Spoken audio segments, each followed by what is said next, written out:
Hey, welcome to all my dear student on my YouTube channel Krishna physics classes.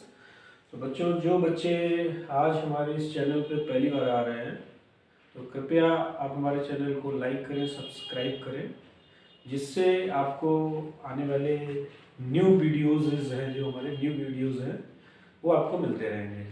तो बच्चों, आज हम बात करने जा रहे हैं थ्योरी ऑफ रिलेटिविटी की एक और इम्पोर्टेंट टॉपिक के बारे में, जिसका नाम है velocity addition theorem.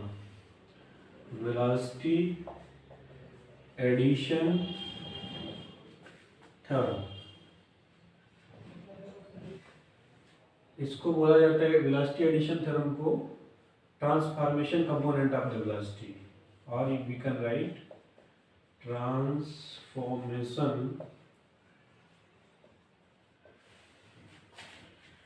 component of velocity। अब देखिए, वेलोसिटी एडिशन थ्योरम को पढ़ने से पहले हम बात ये करेंगे कि इस टॉपिक को हम क्यों पढ़ने जा रहे हैं। बेसिकली क्या है कि क्लासिकल फिजिक्स में क्या था कि जैसे कोई एक सपोज दैट मूविंग फ्रेम है, कोई एक आपका फ्रेम है, वो मूव कर रहा है। सपोज दैट इस तरीके से, this is the X dash, this is the Y dash and this is the Z dash. ये फ्रेम है हमारा। यहाँ पर एक कोई ऑब्जर्वर है, यहाँ पर कोई एक ऑब्जर्वर है, ठीक है ना, यहाँ खड़ा हुआ है इस तरीके से। यहाँ पर एक ऑब्जर्वर खड़ा हुआ है, ऑब्जर्वर ये है, और एक हमारा मूविंग फ्रेम है जो X dash, Y dash, Z dash है, ठीक है ना। ये मूव कर रहा है। अब किस वेलोसिटी से मूव कर रहा है? सपोज दैट मान लीजिए 5 मीटर पर सेकेंड की स्पीड से मूव कर रहा है, ठीक है ना। तो ये जो ए ऑब्जर्वर है 5 मीटर पर सेकेंड की स्पीड से मूव कर रहा है, और इसके पास में हमने क्या किया है, यहाँ पर एक दूसरा ऑब्जर्वर खड़ा हुआ है। ये ऑब्जर्वर बी है, बी ऑब्जर्वर है, ठीक है ना। ये ए आपका ऑब्जर्वर था, ऑब्जर्वर, तो बी ऑब्जर्वर है। जब ए ऑब्जर्वर क्या करता है, एक बॉल को लेता है, बॉल को, और बॉल को क्या करता है, बी ऑब्जर्वर की तरफ फेंकता है। मान लो सपोज दैट 2 मीटर पर सेकेंड की स्पीड से फेंक रहा है। तो अब जो ये ऑब्जर्वर बी है, ऑब्जर्वर बी इसकी स्पीड को क्या ऑब्जर्व करेगा, तो वी कैन राइट 5 + 2 = 7 मीटर पर सेकेंड की स्पीड से ऑब्जर्व करेगा। मतलब क्लासिकल फिजिक्स ये कहती है कि यदि दो वेलोसिटी है ना, एक ऑब्जर्वर के द्वारा मूविंग फ्रेम में है और वो 5 मीटर पर सेकेंड की स्पीड से किसी भी बॉल को फेंक रहा है, तो ऑब्जर्वर बी को वो स्पीड जो ऑब्जर्व होगी वो कितनी होगी, 5 + 2 दैट इज 7 मीटर पर सेकेंड, ठीक है।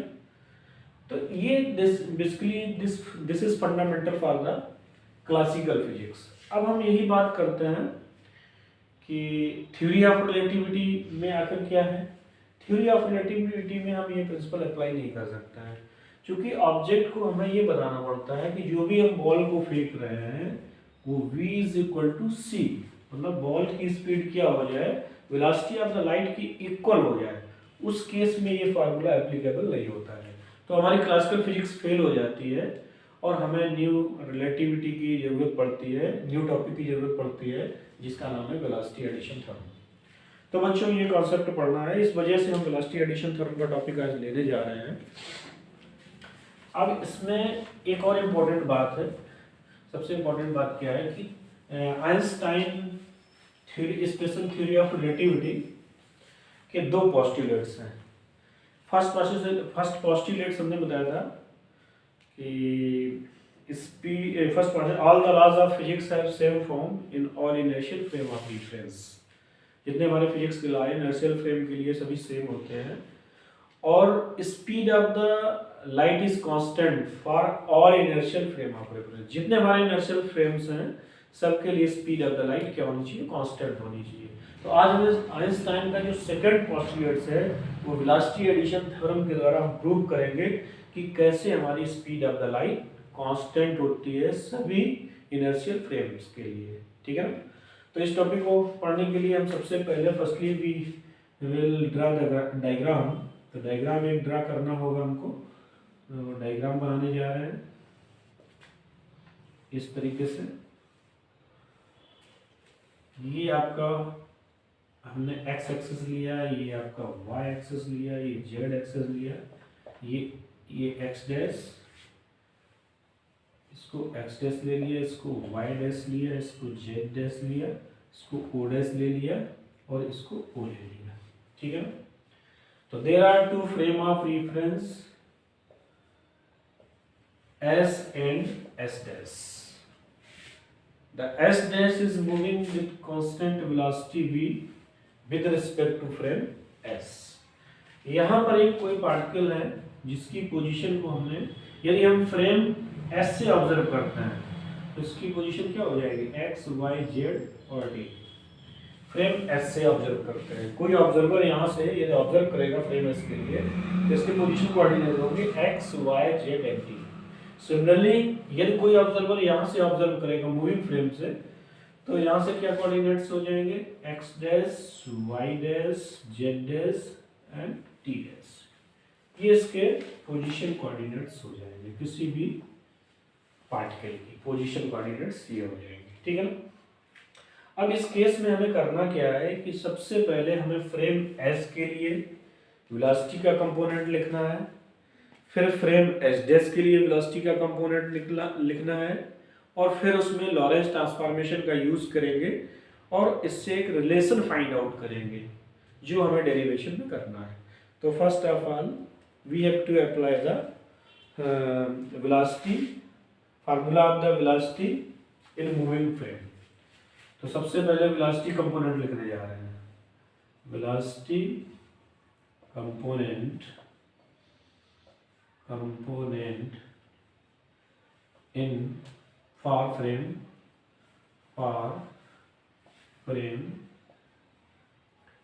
S डैश के बारे में बात कर रहे हैं। तो जब हम मूविंग फ्रेम की बात करेंगे तो मूविंग फ्रेम के लिए जो आपके कंपोनेंट्स होंगे वो क्या होंगे, सबसे पहले हम निकालेंगे u dash x equal to, तो ये बन जाएगा dx dash upon dt dash. अब देखिए ये कैसे आएगा, एक्चुअली क्या होता है, वेलोसिटी की definition rate of change of displacement with respect to time is known as velocity, this is the simple definition. तो उसी तरीके से वेलोसिटी का कंपोनेंट हमने फ्रेम एस डैश के लिए क्या हो जाएगा, क्योंकि इसका कोऑर्डिनेट एक्स डैश था, इसका कोऑर्डिनेट्स क्या है, एक्स डैश है। अब चूंकि टाइम के रिस्पेक्ट में इसमें चेंज होगा डिस्प्लेसमेंट में, तो हम क्या लिखेंगे u dash equal to dx dash upon dt dash. Similarly अब देखिए y कंपोनेंट की बात करेंगे तो y डैश में क्या चेंज आएगा, तो u dash y is equal to dy dash upon dt dash हो जाएगा। Similarly u dash z equal to क्या हो जाएगा, dz dash upon dt dash. ये कंपोनेंट आपको मिल जाएगा। तो ये तो वेलोसिटी कंपोनेंट हमने लिखे हैं for frame S dash. Similarly हम किसके लिए लिखेंगे, velocity component, again we can write velocity component for frame, velocity component for frame S। अब S के लिए देखिए लिखने जा रहे हैं, तो अब S के लिए क्या हो जाएगा, इसके कोऑर्डिनेट है x, y, z और t। तो देखिए कैसे लिखेंगे, ux इक्वल टू बन जाएगा rate of change of displacement with respect to time is known as velocity along the x-axis। तो ux equal to dx upon dt। Similarly uy निकालेंगे तो uy इज इक्वल टू क्या मिलेगा, dy upon dt। Similarly uz equal to क्या मिलेगा, dz upon dt मिल जाएगा। Clear, dz upon dt मिल जाएगा। तो इस तरीके से हमें दो कंपोनेंट मिल गए, एक तो फ्रेम s के लिए मिल गया और दूसरा फ्रेम s डैश के लिए मिल गया। अब यहाँ पर क्या करेंगे, हम लॉरेंस ट्रांसफॉर्मेशन का यूज करने जा रहे हैं। इसमें सबसे पहले लॉरेंस ट्रांसफॉर्मेशन में हम लोगों ने पढ़ा था X dash equal to X component के लिए निकाले थे equal to X minus B T upon square root 1 minus B square by C square. ये तो एक्स डैश की वैल्यू ली थी। Similarly y dash equal to क्या था, y था, z dash equal to z था और टी डैश की वैल्यू क्या थी, टी डैश इक्वल टू होता था T minus we x upon C square upon square root 1 minus we square by C square, ये टी डैश की वैल्यू होती थी। अब आप इसमें ध्यान दीजिएगा सभी लोग कि इसको हमें सबसे पहले इनवर्स लॉरेंट ट्रांसफॉर्मेशन में चेंज करना है। तो यदि इसको इनवर्स में चेंज करना हो तो सिंपल सा फार्मूला हमने बताया था कि जो x लिखा है उसको x डैश में कन्वर्ट कर दीजिए, जो y है वो y डैश में कन्वर्ट हो जाएगा, जो z है वो z डैश में हो जाएगा, और t को t डैश में, और v को केवल माइनस v ले लेते हैं। v को क्या ले लेते हैं, माइनस v। तो इक्वेशन बिकम्स इस तरीके से। इनवर्स में क्या फार्मूला, x डैश जो लिखा है वो डायरेक्ट यहीं से हम लिख देते हैं। इसका मतलब इक्वेशन आपकी क्या हो जाएगी, यहीं से ये आपका x डैश खत्म हो जाएगा, ये x dash plus V T dash, same equation. यहाँ पर क्या होगा, यहाँ पर y is equal to Y dash हो जाएगा, z equal to Z dash हो जाएगा, ठीक है ना। और ये इक्वेशन क्या हो जाएगी, t equal to T dash plus V X dash upon C square. ये इक्वेशन आपकी इनवर्स लॉरेंट ट्रांसफॉर्मेशन बन जाएगी, ठीक है ना। सभी को क्लियर, किसी को कोई डाउट? चलिए आगे बात करते हैं। अब बच्चों क्या करेंगे कि इस इक्वेशन को हम, जो टाइम की इक्वेशन है ये, इसको डाल दो इक्वेशन नंबर फर्स्ट, और इस इक्वेशंस को टी डैश के रिस्पेक्ट में डिफरेंशिएट कर देते हैं। यानी कि differentiating with respect to T dash. T dash के रिस्पेक्ट में हम इसको डिफरेंशिएट करने जा रहे हैं, तो ये बन जाएगा D T upon D T dash is equal to 1 plus V D x dash upon D T dash upon C square upon square root 1 minus B square by C square. ये equation बन जाएगी D T upon D T dash की बन जाएगी, ठीक है ना। अब देखिए आपको मालूम है ऑलरेडी यू नो दैट कि गामा इज इक्वल टू होता है 1 upon square root 1 minus B square by C square. ये गामा की वैल्यू आपको मालूम है, तो यहाँ पर गामा की वैल्यू ये मालूम है, तो यहाँ पुट कर देंगे। तो इक्वेशन क्या बन जाएगी, D T upon D T dash is equal to 1 plus we upon C square, और D x dash upon D T dash, D x dash upon D T dash upon, अब square root है तो यहाँ पर gamma लिख देंगे, तो यहाँ पर लिख देंगे गामा टाइम्स हो जाएगा। तो इसको आप ले सकते हैं गामा टाइम्स, ये आपकी इक्वेशन बन जाएगी। अब देखिए आपने फॉर फ्रेम एस डैश आपने लिखा था u dash S equal to D x dash upon D T dash, ये वैल्यू लिखी। तब आपकी इक्वेशन क्या हो जाएगी, तब देखिए बच्चों इक्वेशन क्या हो जाएगी,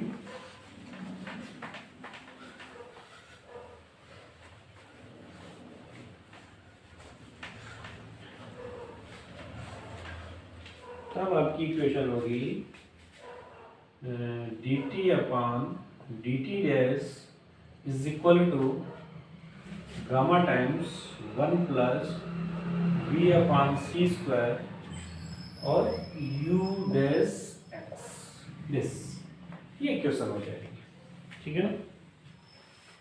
सभी को यहाँ तक क्लियर? ओके।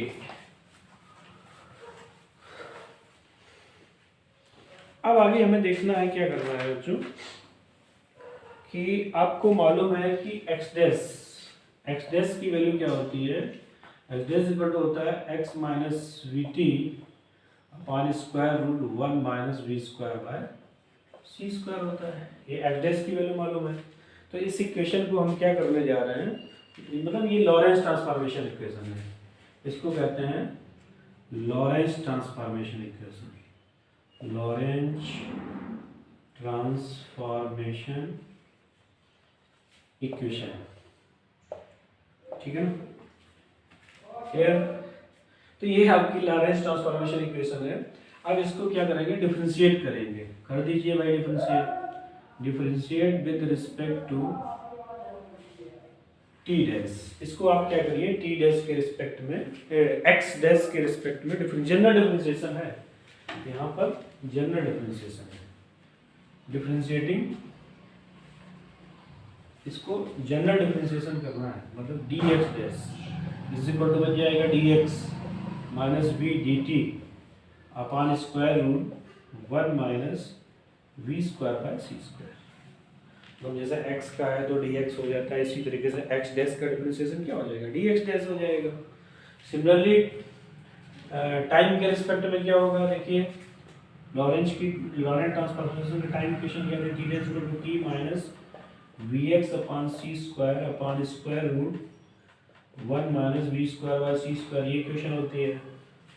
तो यहाँ से डिफरेंशिएट करेंगे तो डी टी डैश की वैल्यू क्या हो जाएगी, D T dash equal to, अब देखिए ये d t minus v D x upon सी स्क्वायर हो जाएगा, ठीक है ना, upon square root 1 minus we square by C square, we can write this. अब देखिए इसमें करना क्या है कि हमें फाइंड आउट करना है यू डैश एक्स की वैल्यू फाइंड आउट करनी है। तो यू डैश एक्स की निकालने के लिए क्या, फ्रेम एस के लिए एस डैश के लिए velocity component u dash x equal to होगा dx dash upon dt dash, so we can write. तो अब देखिए dx डैश की वैल्यू आपको ये मालूम है, dt डैश की वैल्यू ये मालूम है, पुट कर देंगे। तो dx डैश की वैल्यू क्या होगी, dx minus v d t, dx minus v d T upon square root 1 minus we square by C square, ये तो dx की वैल्यू होगी।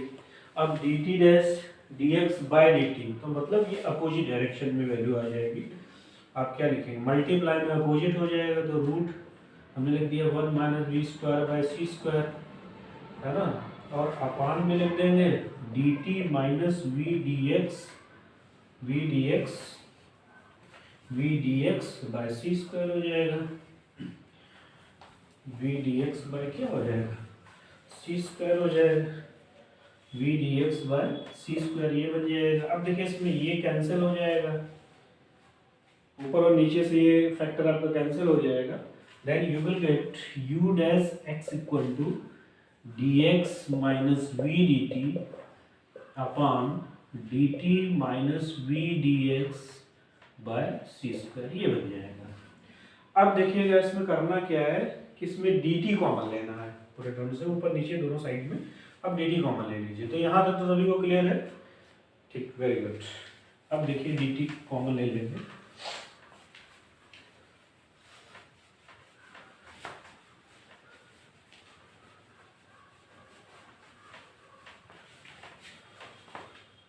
इसमें डी टी कॉमन ले लीजिए, तो you will get u dash x equal to, we will take the common d t and we will get dx by dt minus v, this, and again we will take the common dt, then we will get 1 minus v by c square and dx by dt। इस तरीके से आपको मिल जाएगा, यहाँ से dt cancel हो जाएंगे, then we can write the equations u dash x equal to dx by dt minus v upon 1 minus v upon C square into d x by d t, ये लग जाएगा। अब देखिए इसमें बच्चों ध्यान दीजिए कि आपको मालूम था पहले एक एस फ्रेम के लिए आपने कंपोनेंट निकाला हुआ था, एस फ्रेम के लिए कंपोनेंट क्या निकाला था कि u dash x equal to, चूँकि आपको मालूम था कि यू एक्स इक्वल टू होता है D X by D T, U X equal to क्या होता है D X by D T, तो U dash U X minus V upon 1 minus U X into B by C square, ये question लग जाएगी। Clear, सभी को clear, very good. अब देखिएगा इसमें करना क्या है कि ये जो इक्वेशंस आपकी आई है, इस इक्वेशंस को बोलते हैं velocity addition theorem formula.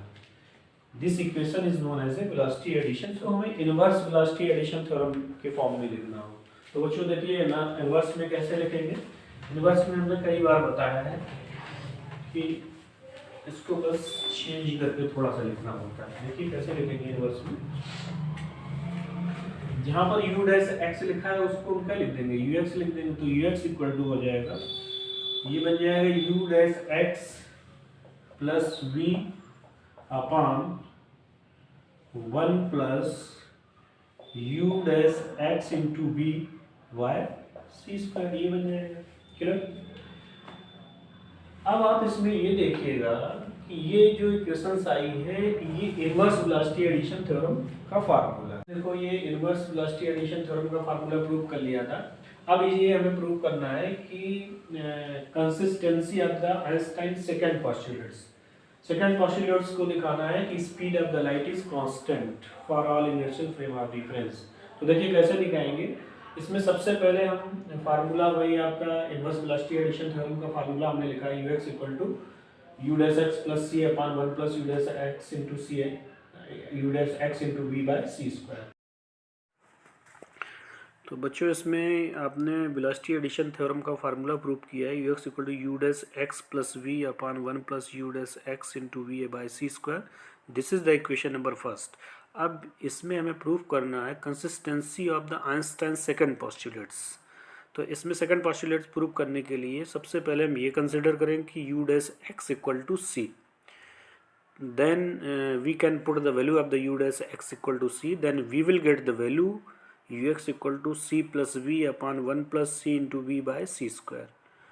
So in this case we will get the value c plus v upon c plus v upon c, तो c plus v कैंसिल हो जाएगा एंड हमको वैल्यू जो मिल जाएगी c मिल जाएगी। तो इससे ये क्लियर होता है कि the speed of the light is constant and it is applicable for all inertial frame of reference.